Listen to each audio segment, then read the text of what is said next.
வணக்கம். சில நாட்களுக்கு முன்பு மொழிஞன் அப்படின்னு ஒரு சொல்ல அறிமுகப்படுத்தியிருப்பேன். அதை வேறு யாரும் பயன்படுத்தியிருக்காங்களா இதற்கு முன்னாடின்னு தெரியலை.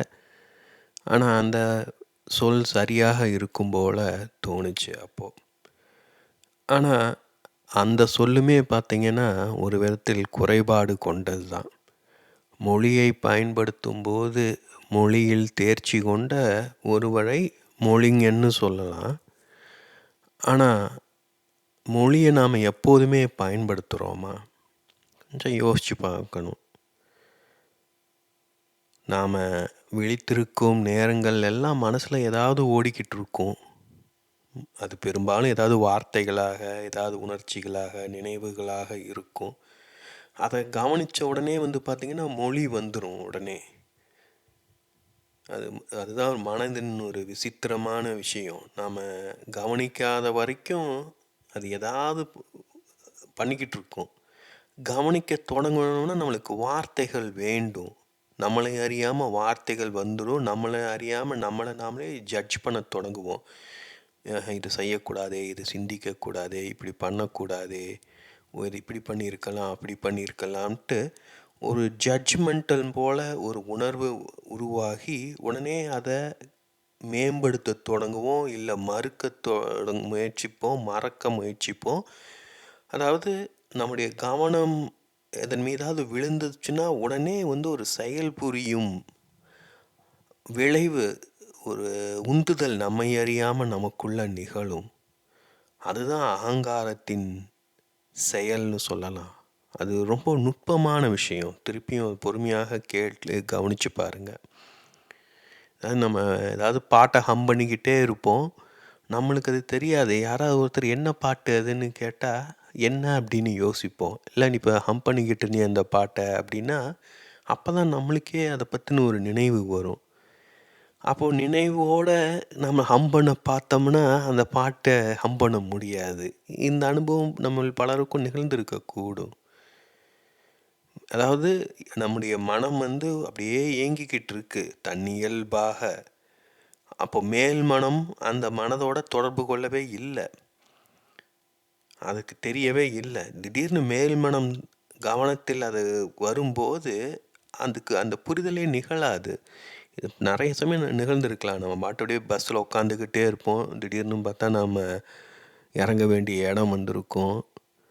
என்னன்னே தெரியாது. ஃப்ரிட்ஜுக்கு முன்னாடி நின்றுக்கிட்டு இருப்போம். எதுக்கு வந்தோன்னு யோசிச்சுட்ருப்போம். நண்பர் வீட்டுக்கு போயிருப்போம், ஏன் போனோன்னு தெரியாது. இது போல் பல நிகழ்வுகள் நிகழும். இப்போ இதெல்லாம் கவனித்து பார்த்தோம்னா நம்ம மொழியோட எப்போவுமே நம்முடைய மனம் இயங்குவது கிடையாது, இணைந்து செயல்படுவது கிடையாது. ஒரு கவனம் தரும்போது ஒரு அறிவுபூர்வமான ஒரு மேல் மனதை கொண்டு ஈடுபாடு கொள்ளும்போது மொழி உள்ளே புகுந்துடும் நம்மளை அறியாமல். அதனால தான் பல மெய்ஞானிகளும் பார்த்திங்கன்னா சிந்தனையை கடந்து செல்வது, மொழியை கைவிடுவது, மௌனத்தை கிரகித்து கொள்வது இப்படின்னெல்லாம் சொல்லுவது வழக்கம். வார்த்தைகளை கவனிக்காமல் வார்த்தைகளுக்கு இடையே உள்ள இடைவெளிகளை கவனியுங்கள் இப்படிலாம் சொல்லுவாங்க. கேட்கறதுக்கு நல்லா இருக்கும். ஆனால் அது என்னன்னு நம்மளால் துல்லியமாக சொல்ல முடியாது. இப்போ ஃபஸ்ட்டு நம்ம கவனிக்க வேண்டியது மொழியோட நுட்பத்தை புரிஞ்சுக்கணும். நம்ம எதாக இருந்தாலும் அதை மொழியை கொண்டு வெளிப்படுத்த முடியும். அவ்வளோ நுட்பமானது மொழி. மொழியால் தொட முடியாததுன்னு எதுவுமே கிடையாது. அது புரிஞ்சுக்கிச்சு அடுத்ததுன்னா அடுத்த அதை பயன்படுத்த கற்றுக்கணும். ஓரளவாவது அதை பயன்படுத்த கற்றுக்கணும். அதாவது ஒரு நல்ல ஓவியர் என்பவர் ஓவியமே வரைய தேவையில்லை உண்மையில். ஏன்னா அவர் வரைந்து பயிற்சி பெற்றிருப்பார். அவருடைய உடலில், அவருடைய சிந்தனைகளில், அவருடைய மூச்சில் எல்லாத்துலேயுமே ஓவியம் இருக்கும். ஒரு இசைக்கலைஞர்னால் இசை அவரோட உடம்புலேயே இருக்கணும் இல்லையா? அவர் வாசித்து இது ஒரு அதீதமான ஒரு கற்பனையாக கூட இருக்கலாம். பட் யோசிச்சு பாருங்கள். ஒரு அன்னைனா என்ன சொல்லணும், அந்த பாசம் அவங்ககிட்ட இருந்து வெளிப்படணும் இல்லையா? ஒரு தந்தைனா அந்த கனிவு வெளிப்படணும்னு எதிர்பார்க்குறோம் இல்லையா? ஒரு தாத்தானா அப்படிதான் நம்ம எதிர்பார்க்குறோம். ஒரு தலைவர்னா ஒரு கம்பீரத்தை எதிர்பார்க்குறோம். அதெல்லாம் இயல்பாக வரணும்னு நாம் எதிர்பார்ப்பது. இப்போ இந்த புரிதல்கள் இதெல்லாமே பார்த்தீங்கன்னா, அந்த மொழியோட இயைந்து தான் நம்மால புரிந்து கொள்ள முடியும். இல்லையா? தலைவன் அப்படின்னா ஏன் நம்மளுக்கு ஒரு ஒரு ஒரு ஒரு கம்பீரமாக, ஒரு பெருமிதமாக உணர்றோம். என்னோட தலைவன்டா அவன் அப்படின்னு சொல்லும்போது யோசிச்சு பாருங்க. ஏன்னா, நாம் அவர குறித்து சிந்திச்சு, சிந்திச்சு கற்பனையில அவர அப்படியே மேம்படுத்தி, அவர பூஜித்து ஒரு உணர்ச்சிகளை எல்லாம் அவர் கொட்டி ஒரு வடிவத்த உருவாக்கியிருக்கோம் நம்ம மனசுக்குள்ள.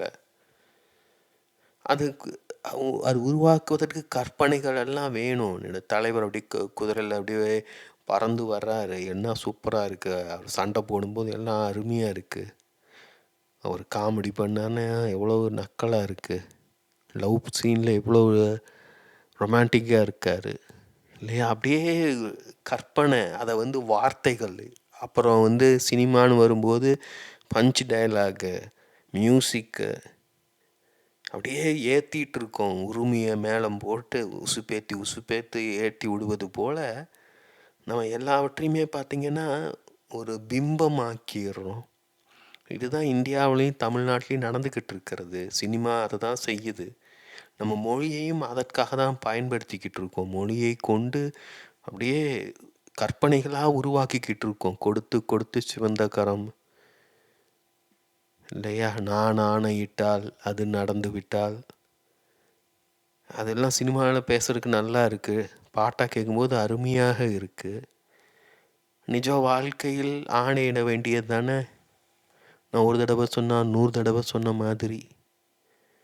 வார்த்தைகள், இப்போ மொழியை வைத்து விளையாடுறோம்.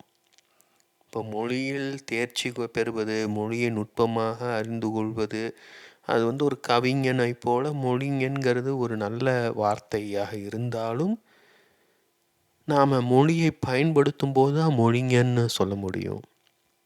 இப்போ அந்த கோணத்தில் அந்த வார்த்தையும் சரிப்படாது. அப்போ வேறொரு வார்த்தை வேணும். அதுக்கு என்ன சொல்லலாம்னா, பிரக்ஞன்னு சொல்லலாம். புதுசு புதுசா நாமளே வார்த்தைகள உருவாக்க வேண்டியதா இருக்கு. ஏன்னா இது போன்ற வார்த்தைகள் கிடையாது. என்ன பண்றது? நம்மளை நாம வெளிப்படுத்தணும்னா, நம்மளுக்கு சரியான வார்த்தைய நாம தான் கண்டுபிடித்து ஆகணும். இதுதான் மொழியில் இருக்கும் ஒரு சிக்கல். மொழியில் ஏற்கனவே அறிந்த ஒன்று, அறிமுகமான ஒன்று, மற்றவர்களுக்கும் தெரிந்த ஒன்று தான் வார்த்தையாக இருக்கும். பேருந்துன்னு ஒண்ணு வந்ததுக்கு அப்புறம் தான் அந்த பேருந்துங்கிற சொல்லு உருவாகும். இது எல்லாமே ரொம்ப நுட்பமான விஷயம். அதுக்காக புஷ்பக விமானம்னா, புஷ்பக விமானம்னு ஒண்ணு இருந்ததா? அதுக்கப்புறம் தான் அந்த சொல்லு வந்துதான்னு கேட்கலாம். அது சொல்வது கஷ்டம்.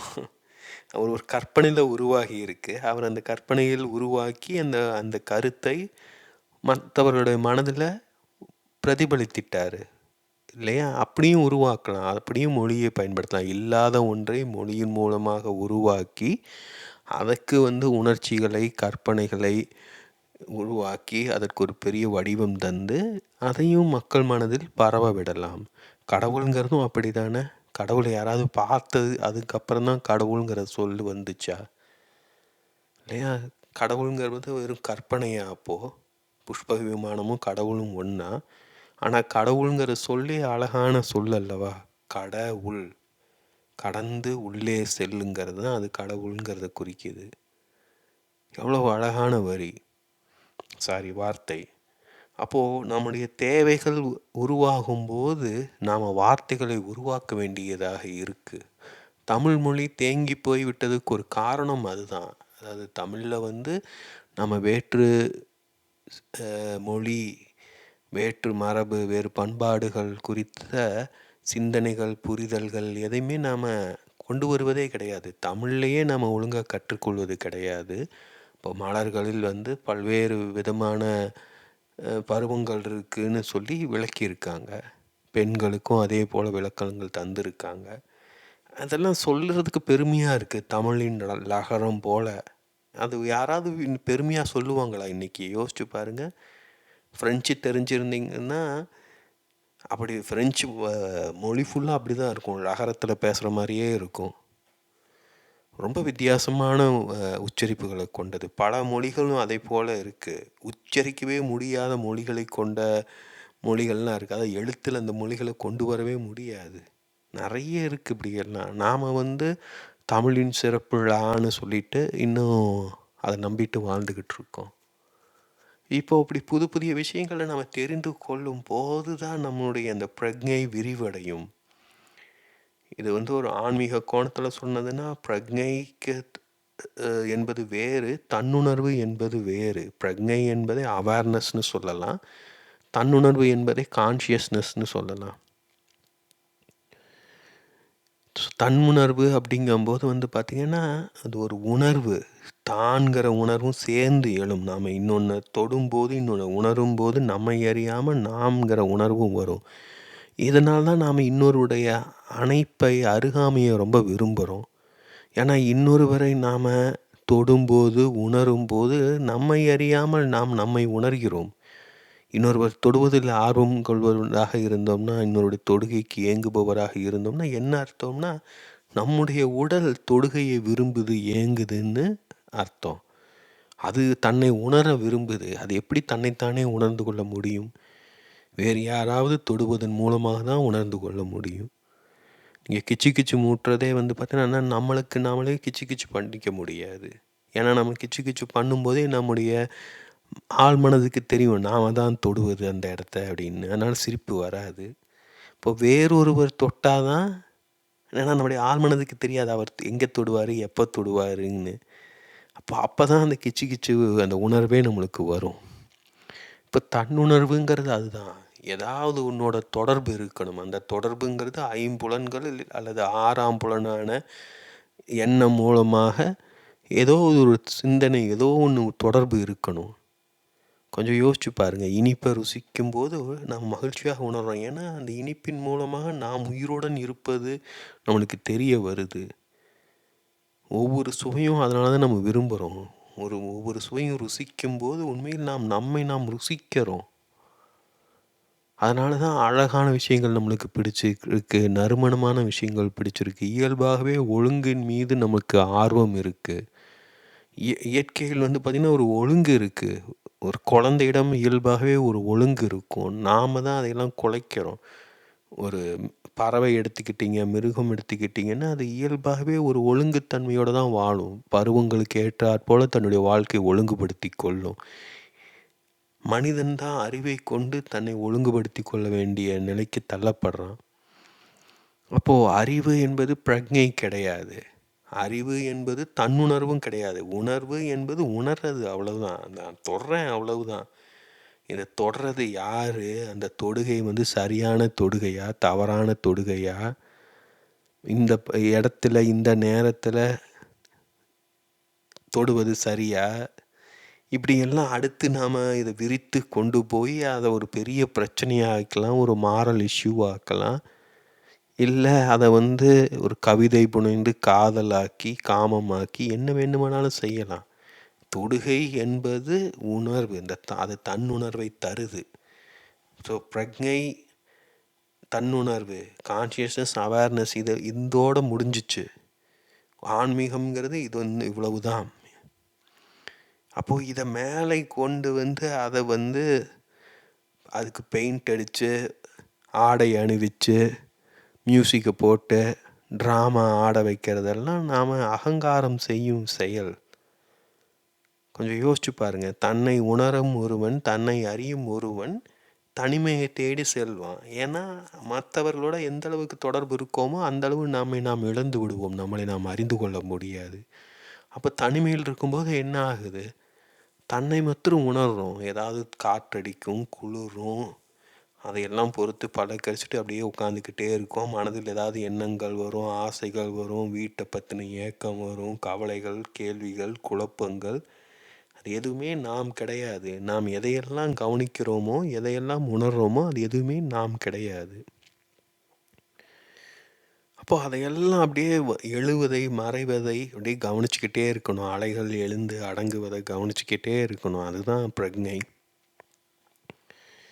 இப்போ இந்த நிலையை உணர்வதை தான் நான் பிரக்ஞன்னு சொல்கிறேன். அதனால் அந்த பிரக்ஞையை உணர்ந்துக்கிட்டே இருக்கலாம். அது முன்பே சொன்னது போல் அதனால் எந்த பயனும் இருக்காது. அப்படியே கடலில் அலை ஏறுறது இறங்குறதையும் பார்த்துக்கிட்டே இருக்கலாம். ஏதாவது பயன் இருக்குமா ஒருத்தருக்கு? யோசிச்சு பாருங்கள். நாம் பயன்னா உடனே அந்த நேரத்தில் பணம் சம்பாதிக்கலாம், இல்ல வேற ஏதாவது செஞ்சிருக்கலாம். அப்படிதான் நம்ம யோசிக்கிறோம். இது நாம தான் யோசிக்கணும். எதன் அடிப்படையில இது பயனற்றதுன்னு நாம நினைக்கிறோம். அப்ப அந்த பிரக்ஞைங்கிறது பயனற்றதா? அப்ப அந்த பிரக்ஞையை உணர்வதுங்கிறது அவசியமற்றதா? இத நாம தான் யோசிச்சு முடிவு செய்யணும். தனி மனிதர் மேற்கொள்ள வேண்டிய முடிவு. இப்ப அதன் அடிப்படையில தான் பிரக்ஞைங்கிற சொல்ல நான் இங்க உருவாக்குறேன். அந்த பிரக்ஞையை உணர்ந்தபடியே இருப்பவன். அது ஒரு அழகான விஷயம். அதாவது இப்போ நீங்க ஒரு கிணத்துக்குள்ள கத்துறீங்கன்னா எதிரொலி கேட்கும் இல்லையா? இப்ப எதிரொலி கேட்குது. அப்போ அந்த எதிரொலிக்கும் குரல் உள்ள கிணத்துக்குள்ள ஒளிஞ்சுக்கிட்டு இருந்ததா? இல்ல இல்லையா? நாம பேசுறோம் ஹலோங்கிறோம். எதிரொலியும் ஹலோன்னு சொல்லுது. யார் அதுன்னு கேட்குறோம். அதுவும் யார் அதுன்னு திருப்பி கேட்குது. அங்க யாரும் ஒளிஞ்சுக்கிட்டு இருக்கல. அந்த ஹலோங்கிற குரல் உள்ள உட்காந்துக்கிட்டு இருக்கல. நாம சொன்ன உடனே அது திருப்பியும் பதில் கேட்பதற்கு. ஸோ பிரக்ஞையும் அப்படித்தான். அது அங்க தான் இருக்கு. நாம அது மேல தான் வாழ்ந்துகிட்டு இருக்கோம். நம்ம அலைகளின் மேல வந்து டான்ஸ் ஆடிக்கிட்டு, கப்பல் விட்டுக்கிட்டு, வேற ஏதாவது உருப்படியா இன்னும் செய்ய முடியுமான்னு யோசிச்சுக்கிட்டு இருக்கோம். மாறாக அதையெல்லாம் விட்டுட்டு கடலுக்குள்ள ஆழ்ந்து அந்த கடலின் குளிர்ச்சியை உணர்வது, அதுதான் பிரக்ஞனாக இருப்பதுன்னு சொல்வேன். அந்த இடத்துக்கு மொழி கூட தேவை கிடையாது. அது என்ன உணர்றோன்னு கேட்கும்போது, இப்போ மொழி தேவைப்படுது. இப்போ நான் பேச வேண்டியது இருக்கு. அதனால மொழி தேவைப்படுது. இப்போ பேசாமலும் நான் இருக்கலாம். அந்த பேசாம இருக்கும்போது பிரக்ஞன், பேசும்போது மொழிஞன்னு சொல்லிக்கலாம். இப்போ இந்த மாதிரியான புரிதல்கள் நம்மளுக்கு தேவையாக இருக்கு. இதெல்லாம் நாம உருவாக்க வேண்டியதாக இருக்கு. கொஞ்சம் யோசிச்சு பார்த்தீங்கன்னா, இதெல்லாம் ரொம்ப ஆழமான விஷயங்கள். நம்ம இதெல்லாம் உணர்ந்திருக்கக்கூடும். நம்மில் சிலர் இதெல்லாம் நம்மளுக்கு நன்றாக புரியக்கூடும். ஆனா, நம்மால ஏற்றுக்கொள்வதே சிரமமா இருக்கும். ஏன்னா, அவ்வளவு நுட்பமான விஷயங்கள் இதெல்லாம். இத நம்ம புத்தகத்தில வாசிச்சோம்னா, வேற யாராவது ஒருவர் வந்து அ எழுதியிருந்தாரு அப்படின்னா, நம்ம சிலாகிப்போம், மகிழ்வோம். அது கொஞ்சம் சிரமமான விஷயம். ஏன்னா, நம்மளுக்கு நெருக்கமான ஒருவர், நமக்கு தெரிந்த ஒருவர், நமக்கே இது போன்ற அறிதல்கள், அனுபவங்கள் நிகழ்ந்திருக்கு, புரிதல்கள் உருவாகுதுங்கன்னா, அதை ஏற்றுக்கொள்வது கஷ்டம் நம்மளால. ஏன்னா, அப்படிதான் நம்முடைய மனம் பழக்கப்பட்டிருக்கு. ரொம்ப பெரிய விஷயங்கள்லாம் நம்மளுக்கு நிகழாது. நிகழணும்னு ஆசைப்படுவோம். ஆனா, நிகழும்போது நம்மால ஏற்றுக்கொள்ள முடியாது. இப்போ அந்த மொழிங்கங்கிற சொல்லும்போது எனக்கும் ஒரு மாரி தான் இருந்தது. ஆனா, முன்னாடியே சொன்னது போல இதுதான் இன்றைய தேவையாக இருக்கு. இப்போது ஆங்கிலத்தில அருமையான வார்த்தைகள் இருக்கு. கானசர் ஆஃப் கான்ஷியஸ்னஸ் ரொம்ப அற்புதமான வார்த்தை. இந்த கானசர்ங்கிறத வந்து வேணும்னா திறனாய்வாளர்னு சொல்லலாம். திறனாய்வாளர்னா கூட அறிவை கொண்டு ஆய்வதுங்கிற மாரி இருக்கு. அப்படி கிடையாது. கானசர்னா ஒரு ரசனை கொண்டவர். அவர் ஒரு நல்லா டேஸ்ட்டு பண்ணுவதில, குறிப்பாக ஒயின்கள் போன்றவற்றை நுட்பமாக அதில் இருக்கும் வித்தியாசத்த அந்த ருசிச்சு அ வித் அந்த வேறுபாட்டை நுட்பமாக கவனிக்கும் திறன் கொண்டவராக இருப்பாங்க. இல்ல ஒரு கலையில, ஒரு பெயிண்டிங்கில அத பார்த்தோனே அதில் இருக்கும் நுட்பங்கள் கவனிக்கக்கூடும் திறன் கொண்டவராக இருப்பாங்க. இவங்கள தான் இந்த கானசர்ன்னு சொல்றாங்க. அருமையான வார்த்தை. தமிழ்ல சரியான வார்த்தை இருக்கா? ரசிகர். ரொம்ப மேலோட்டமான வார்த்தை. தமிழ் சினிமா ரசிகனுக்கும், கானசேருக்கும் சம்மந்தமே கிடையாது. ஸோ, இப்போ இது போன்ற வார்த்தைகள்லாம் நம்மளுக்கு வேண்டியதாக இருக்கு தமிழில். இருந்ததுன்னா வசதியா இருக்கும் இன்னும் பேசுவதற்கு. இப்போ இது போன்ற வார்த்தைகள உருவாக்கி பேசுறதுங்கிறது சிரமமா தான் இருக்கு. ஒவ்வொரு டைமும் தமிழ்ல பேசுறதுக்கு சிரமமாக இருக்குன்னு சொல்லிட்டு, புதுசா ஆங்கிலத்தில ஏதாவது செய்றதுக்கு திட்டம் போடுவேன். அத முடிச்ச உடனே அந்த திட்டத்தை எல்லாம் அடிப்படையில தமிழ்ல ஏதாவது புதுசா செஞ்சு, அதுவே நன்றாக சிறப்பாக செல்லும். அதைப்போல தான் இந்த காணொளி வந்துகிட்டு இருக்கு. இப்ப நான் விரும்புவது அந்த பிரக்ஞை, அந்த நுட்பமான விஷயங்கள குறித்து. இங்க கான்ஷியஸ்னஸ், அவேர்னஸ்ஸையும் வித்தியாசப்படுத்தி ஞாபகம் கொள்ளணும். அவேர்னஸ்னால சுத்தமா எந்த பயனுமே கிடையாது. அவேர்னஸ்னா அப்படியே தேமேன்னு அப்படியே உணர்ந்துகிட்டு இருப்பது. கடல் அப்படியே உணர்ந்து கொண்டே இருக்கும். அதுதான் உண்மையில் பிரக்ஞை. இப்போ அதனால தனி மனிதனுக்கே பெருமை பலன் கிடையாது. அப்படியே ப தினமும் அப்படியே பெட்டில இது அரை தூக்கத்தில எந்திரிச்சு எதுவும் செய்யாம, உருப்படியா செய்யாம அப்படியே பெட்லயே கிடக்கிறது, தூங்கவும் இல்லாம இருக்கிறது. அதையும் சொல்லலாம் அந்த நிலையாக, இல்லையா? ஒரு விதத்தில் அது வந்து நல்லா இருக்கும், மகிழ்ச்சி தருவதாக இருக்கும். ஆனால் எந்த பயனும் இருக்காது. இன்னொன்று வந்து தன்னுணர்வு. தன்னுணர்வுங்கிறது தான் என்ற உணர்வு. அதுக்கு இன்னொன்று பொருள் வேண்டியதாக இருக்கு. ஒரு பறவை கத்தும்போது அதை கேட்குறோம், அப்போ தன்னுணர்வு எழுது.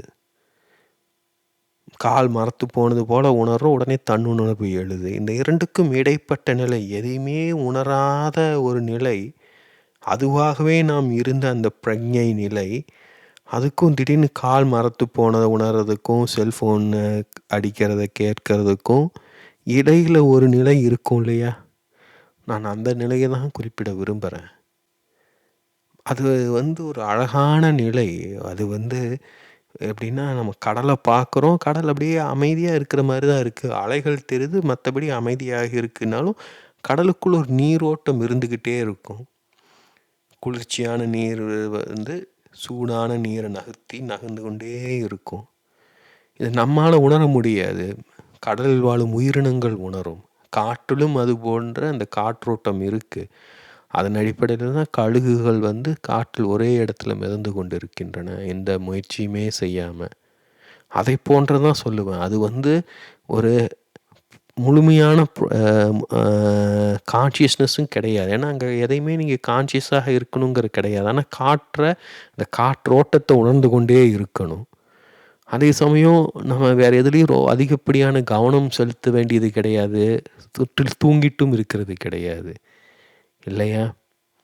இப்போ அதை போன்ற நிலை தான் நான் இந்த பிரக்ஞைங்கிற வார்த்தையால் சுட்ட முயற்சிக்கிறேன். இன்னும் அது சரியான வார்த்தை கிடைக்கல. இன்னும் கொஞ்ச நாள் முயற்சி செஞ்சு அதுக்கு ஒரு வார்த்தை வந்துடும்.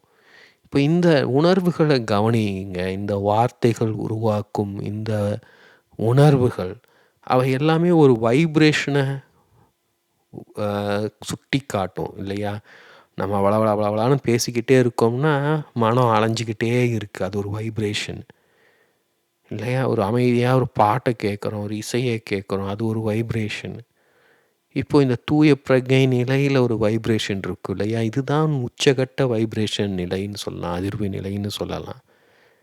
அப்போ வந்து எனர்ஜி நம்மிடமிருந்து வெளிப்பட வேண்டிய அவசியமே கிடையாது. நம்முடைய இருப்பே வந்து போதும். பலருக்கும் வந்து அது ஒரு வழிகாட்டுதலை தரும்.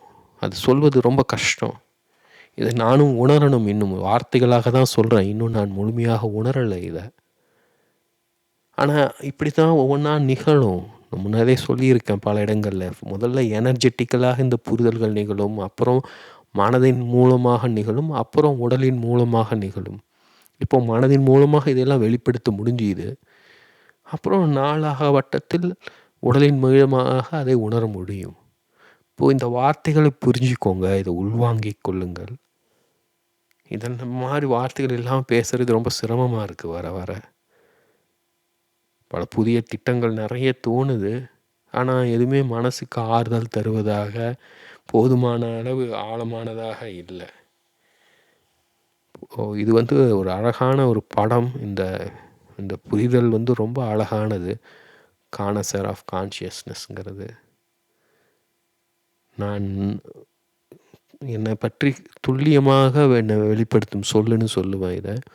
ஏன்னா அந்த பிரக்ஞையை வந்து நாம் உணரதான் முடியும், அதை உடைமை கொள்ள முடியாது. அங்கேயே நம்ம நீடித்திருக்கிறோன்னு ஆசைப்படவும் முடியாது. நம்ம அங்கே பிடிச்சிக்க முடியறதுக்கு ஒன்றும் கிடையாது. மீண்டும் அங்கே வேணால் போகலாம்.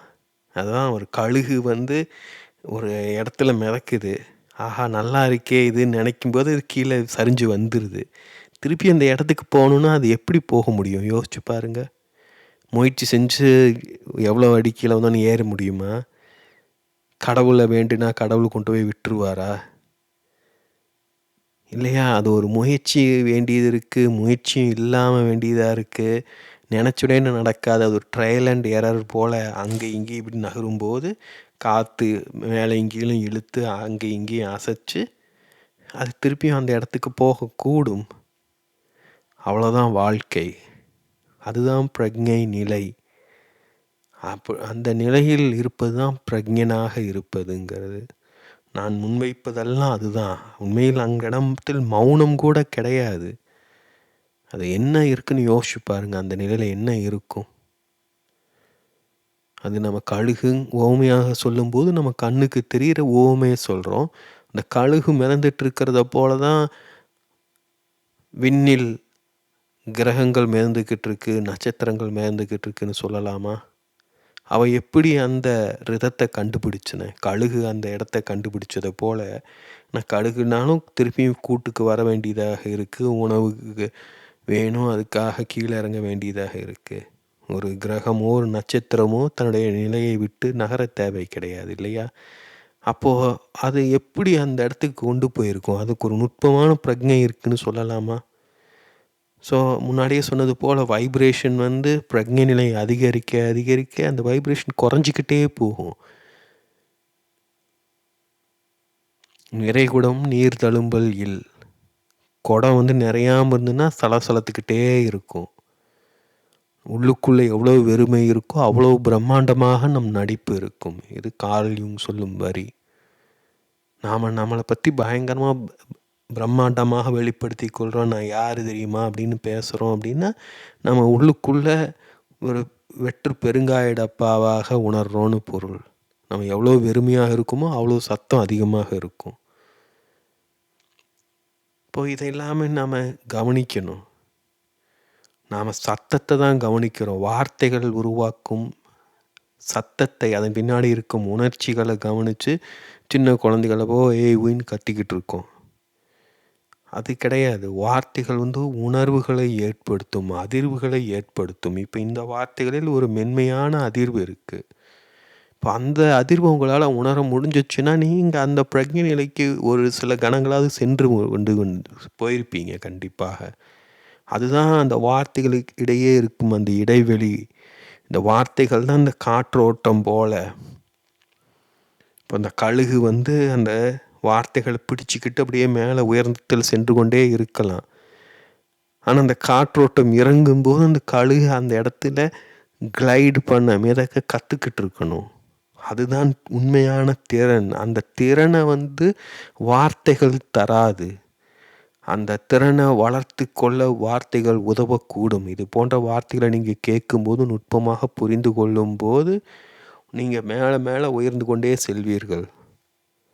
அப்புறம் அந்த இடத்துல மிதக்கிறத நீங்கள் தான் கற்றுக்கணும். அதற்கு தான் தியானம், அதற்கு தான் புரிதல், அதற்கு தான் ஆன்மீகம். ஏன்னா அகங்காரம் கனமாக இருந்ததுன்னா அவ்வளோ உயரத்தில் நம்ம செல்வதும் கடினம், அந்த இடத்துல மிதப்பதும் கடினம். நீண்ட நேரம் அங்கே நம்மால் தங்க முடியாது. ஸோ இதெல்லாம் நுட்பமான விஷயம். நாம் தான் புரிஞ்சிக்கணும். இதெல்லாம் புரிந்து கொள்ள உங்களுக்கு நிறைய தெளிவு கிடைக்கும். அந்த தெளிவுகள் கவனித்து பார்த்தீங்கன்னா எந்த சுமையுமே இருக்காது. அறிவு என்பது சுமை. அதை தூக்கிட்டு அலைஞ்சிக்கிட்டு இருக்கணும்.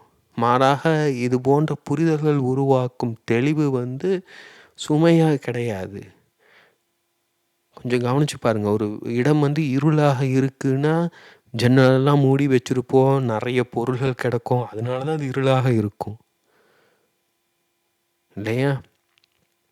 ஜன்னலை திறக்கவே முடியாத அளவு சாமான்கள் கிடக்குன்னா என்ன பண்ணணும்? சாமான்களை முதல்ல எடுக்கணும், அப்புறம் ஜன்னலை திறக்கணும். அதே போல் தான் நம்முடைய மனமும் உள்ளுக்குள்ளே என்னெல்லாமோ கிடக்கு, அதையெல்லாம் எடுக்கணும். அதெல்லாம் எடுக்கவே வெளிச்சம் வர தொடங்கும். அப்புறமா ஜன்னல் லேசாக திறந்தா கூட போதும். இது நாம் தான் செஞ்சாகணும், வேறு யாருமே செய்ய முடியாது. ஒவ்வொரு தனி மனிதரும் செஞ்சாகணும். கூட்டமாக இதை செய்ய முடியாது. இது நம்முடைய அகத்துக்கு செய்யணும். இதை பற்றி பேசுகிறதெல்லாம் ரொம்ப எளிது. நல்லா இருக்குது பாரு அது சொல்கிறது கேட்குறதுக்கு அப்படிலாம் பேசலாம். ஆனால் யோசிச்சு பாருங்கள், இதை நீங்கள் முயற்சி செஞ்சு பாருங்கள். பிரக்ஞையை நீங்கள் உணர முடியுமான்னு பாருங்கள். உங்களால் பிரக்ஞனாக இருக்க முடியுமான்னு பாருங்கள். உண்மையில் மனிதன் என்பவன் ஒரு பிரக்ஞனாக தான் இருக்கணும். மனிதனுக்கு எந்த கருதுகோள்கள், கோட்பாடுகள் எதுவுமே தேவை கிடையாது. இப்போ பறவை பறக்குது அப்படின்னா அது அப்படியே பறந்து போயிடும் தேவையான போது. மனிதன்னா மேலே ஏறணும்னா ஏணி வேண்டியது இருக்குது, மாடிப்படி வேண்டியது இருக்குது. ஏன்னா நம்மளுக்கு பறக்க தெரிய மாட்டேங்குது. நம்ம எதுக்கு பறக்கணும்? நம்மளுக்கு பறக்க தெரியணும்னா பறவை மாதிரி பறந்துட்டு போயிருப்போம். நம்மளுக்கு 2 கால் எதுக்கு கொடுத்துருக்கு? நடக்கிறதுக்கு கொடுத்துருக்கு. நாம் காலை வச்சுட்டு நடக்க மாட்டேங்கிறோம். ஆனால் இல்லாத சிறகை வச்சுட்டு பறக்க பார்க்குறோம். அதுதான் நாம் செய்யும் முட்டாள்தனங்கள். யோசிச்சு பாருங்க. பூமியிலேயே ஒழுங்காக வாழ தெரியல நாம, செவ்வாய் கிரகத்துக்கு போய் எப்படி வாழ போகிறோம்? இதெல்லாம் நாம தான் யோசிக்கணும். தனி மனிதர்கள் நாம் நம்மளை புரிந்து கொண்டு நம்முடைய வாழ்க்கையை ஒழுங்காக வாழ கற்றுக்கிட்டோம் அப்படின்னா, இந்த உலகத்தில் ஒருவராவது ஒழுங்காக வாழ்கிறாருன்னு பொருள். அப்போது உலகம் அந்த ஒரு மனிதரை குறித்து கவலைப்பட வேண்டியதில்லை. அதன் மூலமாக உலகின் சுமையை நாம் குறைக்கிறோம். அதுக்காகவாவது நம்முடைய வாழ்க்கையை ஒழுங்காக வாழ நாம் கற்றுக்கொண்டாக வேண்டும். அதை தனி மனிதர் ஒவ்வொருவருமே செய்தாக வேண்டும். அதை எப்படி செய்கிறது என்னங்கிறது நம்ம கையில் தான் இருக்குது. அந்த பிரக்ஞை நிலை, நான் சொல்லும் பிரக்ஞை நிலையில் நீங்கள் உணர்ந்தீங்கன்னா அதுக்காக வாழ்க்கை உடனே சிக்கல்களை நீங்கிடும். கிரெடிட் கார்டு பில்லெல்லாம் காணாமல் போயிடும், கடன் சுமையெல்லாம் சரியாக போயிடும், உடலில் இருக்கிற நோயெல்லாம் நீங்கிடும்னு அர்த்தம் கிடையாது. அது நீங்கினாலும் நீங்காட்டியும் உங்களால் அந்த பிரக்ஞையை உணர முடியும், அவ்வளவுதான். நாம் தூங்கினாலும் தூங்காட்டியும் இரவு இருந்துக்கிட்டே தான் இருக்கும். நம்ம வேலைக்கு போனாலும் போகாட்டியும் பகல் நிகழ்ந்து கொண்டே தான் இருக்கும். அதை போல தான் பிரக்ஞையும் நாம் என்ன பண்ணாலும் அதன் அடியாளத்தில் இருந்துக்கிட்டே தான் இருக்கும்.